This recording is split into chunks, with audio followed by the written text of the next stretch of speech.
Hello friends, अस्सलाम वालेकुम। मेरा नाम कामरान अली है और आप देख रहे हैं Cam medical education. Welcome to our channel. अस्सलाम वालेकुम व्यूअर्स, मेरा नाम कामरान अली है और आप देख रहे हैं Cam medical education. Welcome to our channel. आज का जो हमारा टॉपिक है वो है एड्रेनल ग्लैंड। एंडोक्राइन सिस्टम का एक बहुत ही अहम ग्लैंड है एंडोक्राइन ग्लैंड। उसका ओवरव्यू लेंगे। एड्रेनल ग्लैंड और सुप्रारेनल ग्लैंड, सेकंड नेम है इसका सुप्रारेनल ग्लैंड। उसका ओवरव्यू। एड्रेनल ग्लैंड्स के पार्ट जो हैं, एड्रेनल ग्लैंड्स टू पार्ट्स हैं, दो पार्ट्स हैं उसके, adrenal cortex and adrenal medulla. Adrenal cortex में से 3 हार्मोन्स निकलते हैं, मिनरलोकॉर्टिकॉइड्स या aldosterone, glucocorticoids and adrenal 6 hormone. और एड्रेनल मेडुला जो इनर पार्ट है उसमें से 2 हार्मोन्स निकलते हैं, एड्रेनलिन एपिनेफ्रिन, नॉरएड्रेनलिन और नॉरएपिनेफ्रिन। एड्रेनल ग्लैंड का ओवरव्यू रहते हैं। एड्रेनल ग्लैंड या सुप्रारेनल ग्लैंड, इसको हम लाइफ सेविंग ग्लैंड भी बोलते हैं। लाइफ सेविंग ग्लैंड क्यों बोलते हैं इसको? बिकॉज ये हमारी बॉडी के अंदर जो वाटर एंड इलेक्ट्रोलाइट्स उनको मेंटेन रखता है, ब्लड वॉल्यूम को मेंटेन रखता है। और जो हमारे सडनली स्ट्रेस आ जाते हैं हमारे रोज़मर्रा की लाइफ्स में, ज़िंदगी में अचानक से जो स्ट्रेस आ जाते हैं शॉर्ट टर्म के लिए, जैसे कोई ऐसा अचानक से कोई ऐसी कंडीशन हो गई, करो मरो वाली, या फिर कोई परेशानी आ गई, छोटी मोटी परेशानियां जो आती रहती हैं उनको मेंटेन करें, उनके कंडीशंस को मेंटेन रखे हुए होते हैं। उस मतलब के स्ट्रेस वाले रिस्पॉन्स से लड़ने के लिए जो सलाहियत इंसान के अंदर पैदा होती है, जो कुव्वत चाहिए होती है, उसको ये मेंटेन करके देता है। लाइफ सेविंग ग्लैंड इसीलिए बोलते हैं इसको। इसकी जो लोकेशन है वो upper pole of each kidney, हर किडनी के ऊपर, ये छोटा सा मैंने साइड में तस्वीर लगाई हुई है, ये किडनी है, उसके ऊपर ये छोटा सा ट्रायंगुलर शेप का एड्रेनल ग्लैंड होता है। हर किडनी के अंदर पेयर ऑफ ग्लैंड्स होते हैं। ये ट्रायंगुलर शेप होता है, ये ट्रायंगुलर शेप की तरह है। इसका जो साइज़ है वो 4 centimetre long and 3 centimetre thick, 4 centimetre लंबा और 3 सेंटीमीटर मोटा या चौड़ा होता है। इसका जो वेट है वो 4 ग्राम का होता है। और इसके 2 पार्ट्स होते हैं, adrenal cortex and adrenal medulla. ये दोनों एक कैप्सूल के अंदर होते हैं, और जो कैप्सूल क्या होता है, इनको कवर कर रहा होता है, प्रोटेक्ट कर रहा होता है। और वो जो कैप्सूल होता है वो एडिपोज टिश्यूज़ का बना हुआ होता है। जो इसकी आउटर कवरिंग होती है वो एडिपोज टिश्यूज़ की बनी हुई होती है, जो इसको आउटर बाहर के एटमॉस्फेयर से बचा के रखता है। अब आ जाते हैं इसके दोनों पार्ट्स की तरफ। एड्रेनल ग्लैंड में जो एड्रेनल कॉर्टेक्स होता है वो 80% होता है, एड्रेनल मेडुला होता है वो 20% होता है। मतलब जो इसका आउटर पार्ट है वो बड़ा होता है, 80% होता है, 80% सेल उसके होते हैं। और जो एड्रेनल मेडुला है, इसका इनर पार्ट या मेडुला से मिडिल पार्ट भी बोल सकते हैं आपको, वो 20% होता है, उसके सेल्स 20% होते हैं। ये आउटर रीजन होता है, बाहर वाला रीजन होता है। और adrenal medulla located inside the cortex, अंदर की तरफ होता है, डेवलप्ड फ्रॉम रेनल टिश्यूज़। ये जो एड्रेनल कॉर्टेक्स होता है वो रेनल टिश्यूज़ से ही डेवलप हुआ होता है। रेनल्स में जो नेफ्रॉन्स होते हैं उन्हीं का बना हुआ होता है, मीज़ोनेफ्रॉन्स होते हैं सेल्स किडनी के अंदर, उन्हीं का ये बना हुआ होता है, उन्हीं में से डेवलप हुआ होता है। एड्रेनल मेडुला के जो टिश्यूज़ होते हैं वो न्यूरल टिश्यू से बना हुआ होता है, एड्रेनल मेडुला न्यूरल टिश्यू से। और ये पार्ट होता है part of parasympathetic nervous system, ये पैरासिम्पैथेटिक नर्वस सिस्टम का बना हुआ होता है। एड्रेनल कॉर्टेक्स जो हार्मोन सीक्रेट करता है वो कॉर्टिकॉइड्स होते हैं, प्रोड्यूस कॉर्टिकॉइड्स। और एड्रेनल मेडुला जो हार्मोन सीक्रेट करता है वो स्ट्रेस हार्मोन होते हैं, प्रोड्यूस स्ट्रेस हार्मोन्स। अब आ जाते हैं एड्रेनल कॉर्टेक्स आउटर पार्ट की तरफ। एड्रेनल कॉर्टेक्स क्या प्रोड्यूस कर रहा होता है? स्टीरॉइड्स हार्मोन, स्टीरॉइड्स और कॉर्टिकोस्टीरॉइड्स, या इनको एड्रीनोकॉर्टिकल हार्मोन्स भी बोलते हैं। कॉर्टिकोस्टीरॉइड्स और एड्रीनोकॉर्टिकल हार्मोन्स ये जो सीक्रेट हो रहे होते हैं, ये adrenal cortex outer part of the kidneys में से सीक्रेट हो रहे होते हैं। एड्रेनल कॉर्टेक्स के 3 लेयर्स होते हैं, इसके 3 लेयर्स होते हैं। हर लेयर अलग अलग हार्मोन सीक्रेट कर रहा होता है। नंबर 1 पे जो है वो zona glomerulosa zona glomerulosa number 1, ये मिनरेलोकॉर्टिकॉइड्स सीक्रेट कर रहा होता है। नंबर 2 जोना फेसिकुलाटा ये ग्लूकोकॉर्टिकॉइड्स सीक्रेट कर रहा होता है ये लेयर। और नंबर 3 जोना रेटिकुलोसा या जोना रेटिकुलासिस ये सेक्स हार्मोन सीक्रेट कर रहा होता है।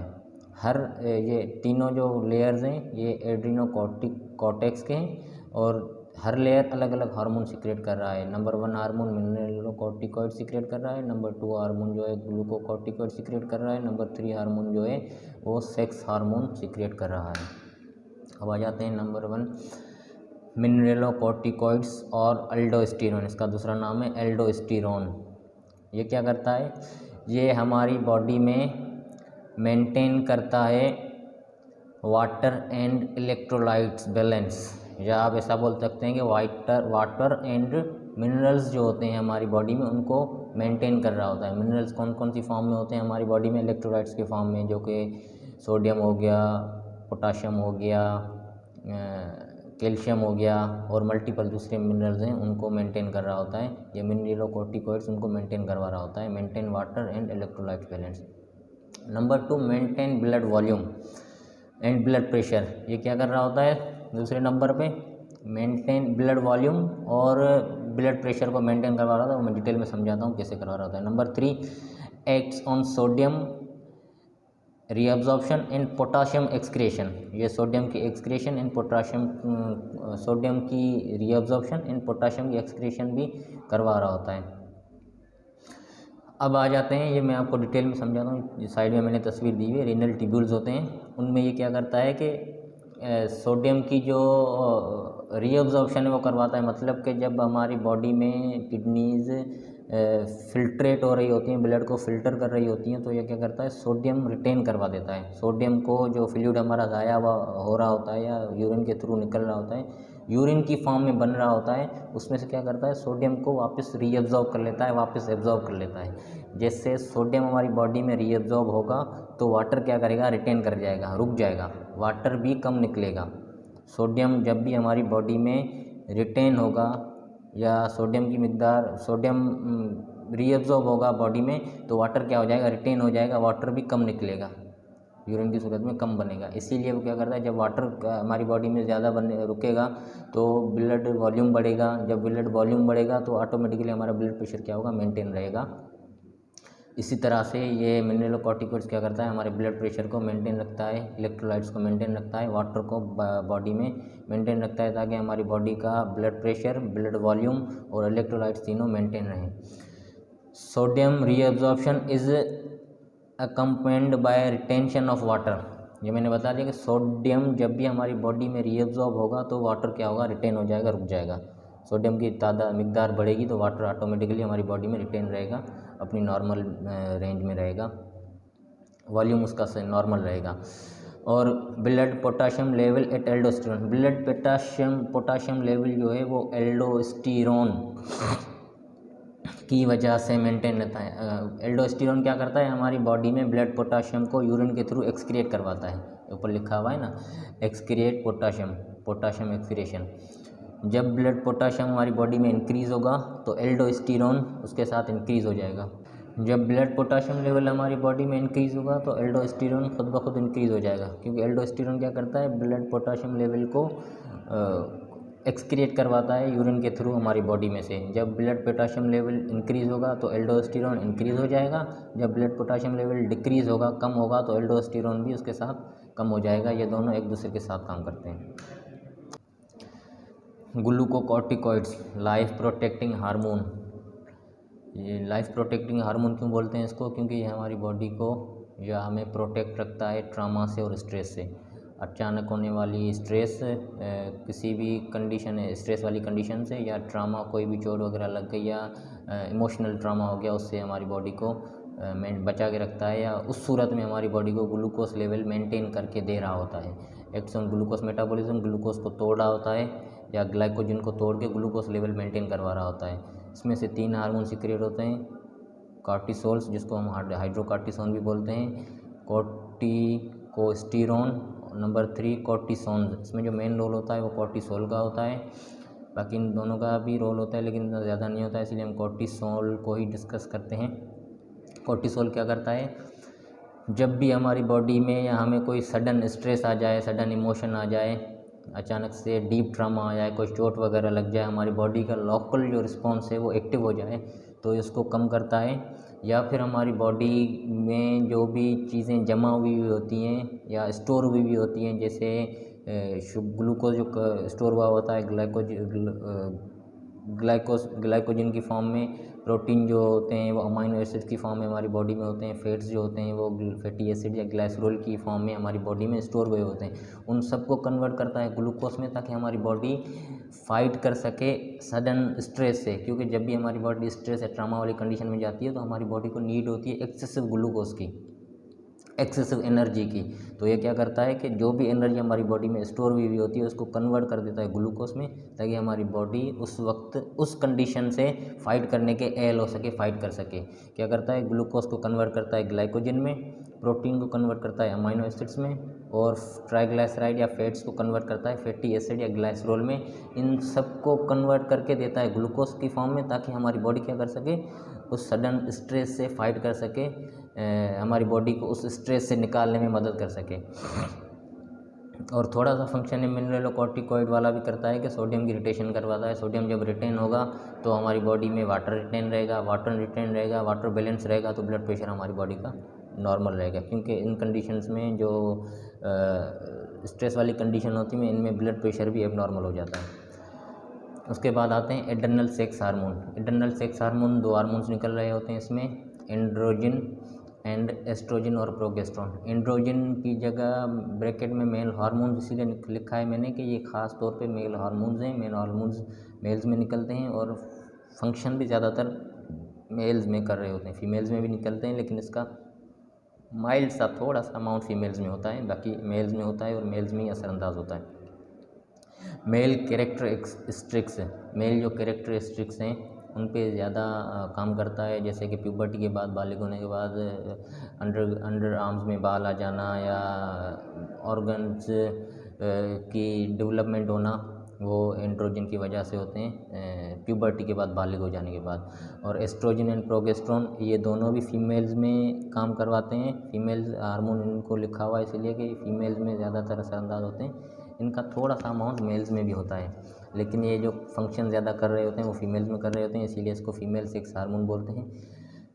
फीमेल कैरेक्टरिस्टिक्स, जो फीमेल कैरेक्टरिस्टिक्स हैं उनको मेंटेन कर रखे हुए हैं, या प्यूबर्टी के बाद जो फिर फीमेल कैरेक्टरिस्टिक हैं उनको जैसे ब्रेस्ट का इनलार्ज हो जाना या जो फीमेल कैरेक्टरिस्टिक्स हैं उनको मेंटेन करवा के रख रहा होता है। और मेंस्ट्रुअल साइकिल, जो पीरियड्स होते हैं उनको भी ये क्या करता है, मेंटेन रखता है या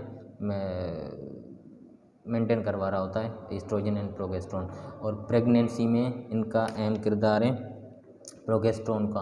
प्रेगनेंसी के दौरान बेबी वगैरह जो कंसीव होता है उसमें प्रोगेस्ट्रॉन का काफ़ी रोल होता है।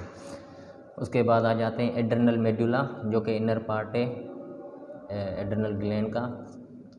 एड्रेनल मेडुला से 2 हार्मोन निकल रहे होते हैं, एड्रेनालिन और नॉर एड्रेनालिन। एड्रेनालिन का दूसरा नाम है एपिनेफ्रिन, जो 80% निकल रहा होता है एड्रेनल मेडुला से, और नॉर एड्रेनालिन का दूसरा नाम है नॉर एपिनेफ्रिन, जो कि 20% निकल रहा होता है एड्रेनल मेडुला से। इसका फंक्शन क्या है, फाइट और फ्लाइट रिस्पॉन्स करवाता है। शॉर्ट टर्म, कोई भी शॉर्ट टर्म स्ट्रेस है उसमें फाइट और फ्लाइट को किसे बोलते हैं कि करो या मरो वाली जो कंडीशन होती है उसको फाइट और फ्लाइट रिस्पॉन्स बोलते हैं। जैसे कि मैं एक ऐसी मिसाल दूं कि आप रोड पे कहीं जा रहे हो, अचानक से कोई पागल कुत्ता आपके पीछे पड़ जाए या ऐसी कोई सिचुएशन आ जाए जिसके मतलब कि 1 मिनट में आपकी बॉडी करो या मरो वाली सिचुएशन में आ जाए, शॉर्ट टर्म के लिए, थोड़े टाइम के लिए, क्योंकि वो सिचुएशन थोड़े टाइम के लिए 5-10 मिनट के लिए होती है, फिर इंसान नॉर्मल होना शुरू हो जाता है। 15-20 मिनट 1 घंटे में इंसान बिल्कुल नॉर्मल हो जाता है। उस रिस्पॉन्स को बोलते हैं फाइट और फ्लाइट, शॉर्ट टर्म के लिए, थोड़ी देर के लिए। ये क्या करता है adrenal medulla, stimulate of sympathetic nervous system. Sympathetic जो हमारा नर्वस सिस्टम है, जो हमारे फाइट एंड फ्लाइट वाले रिस्पॉन्स को कंट्रोल कर रहा होता है, उसको एक्टिवेट कर देता है। उसके एक्टिवेट होने से क्या हो जाता है, जो भी सडन कंडीशन होती है स्ट्रेस की, उसमें इंक्रीज़ हार्ट रेट, हमारी बॉडी का हार्ट रेट इंक्रीज़ हो जाता है, ब्लड वेसल जो है वो डायलेट हो जाती हैं, ब्लड प्रेशर इंक्रीज़ हो जाता है। जैसे हार्ट रेट इंक्रीज़ हुआ, ब्लड प्रेशर इंक्रीज़ होता है, ब्लड वेसल जो है डायलेट हो जाती हैं। क्यों होती हैं डायलेट? ताकि उस कंडीशन में जो सडन रिस्पॉन्स वाली कंडीशन है या फाइट एंड फ्लाइट वाली सडन स्ट्रेस वाली कंडीशन है, उसमें हमारी बॉडीज़ के सेल्स को, टिश्यूज़ को ज़्यादा से ज़्यादा मिकदार में ब्लड पहुंच सके, ज़्यादा से ज़्यादा मिकदार में ऑक्सीजन पहुंच सके, ज़्यादा से ज़्यादा मिकदार में ग्लूकोज पहुंच सके और न्यूट्रंस पहुंचे, ताकि हमारी बॉडी उस कंडीशन में ज़्यादा से ज़्यादा एनर्जी गेन करके उसको यूटिलाइज़ कर सके उस रिस्पॉन्स से फाइट करने के लिए। ठीक है। Increase metabolism rate, metabolic rate बढ़ जाता है। जो ग्लूकोज है, प्रोटीन है या फैट्स हैं, उनका ब्रेकडाउन इंक्रीज़ हो जाता है, बढ़ जाता है, ताकि वो तीनों चीज़ें कन्वर्ट होकर हमें एनर्जी की फॉर्म में मिले। हमारी बॉडी उसको एनर्जी के तौर पे यूज़ करके स्ट्रेस से बाहर निकल सकें। ठीक है।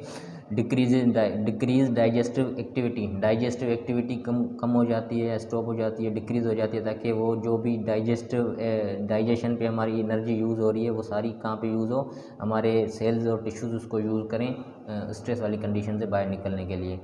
Increase blood glucose level, blood glucose जैसे ये सारी मेटाबॉलिक एक्टिविटी, मेटाबॉलिज्म इंक्रीज़ होगा तो ग्लूकोज लेवल ऑटोमेटिकली बॉडी में, ब्लड में बढ़ जाएगा। और जैसे जो प्रोटीन है, फैट्स हैं, कार्बोहाइड्रेट्स हैं, ये ब्रेक डाउन होंगे ग्लूकोज की फॉर्म में, तो ग्लूकोज हमारी बॉडी में इंक्रीज़ हो जाएगा, ब्लड में ग्लूकोज का लेवल इंक्रीज़ हो जाएगा। तो ऐसे ही हमें निकालता है एड्रेनल मेड्यूला के जो हार्मोन्स हैं, ये हमें स्ट्रेस वाली कंडीशन से बाहर निकालते हैं। तो होप करता हूँ आपको ये वीडियो पसंद आई होगी इंशाल्लाह। Thank you. आई होप आज की वीडियो से आपने काफ़ी कुछ सीखा होगा। अगर आपको वीडियो समझ आई तो kindly like, share, comment and subscribe ज़रूर कीजिएगा। Thank you. अल्लाह हाफिज़।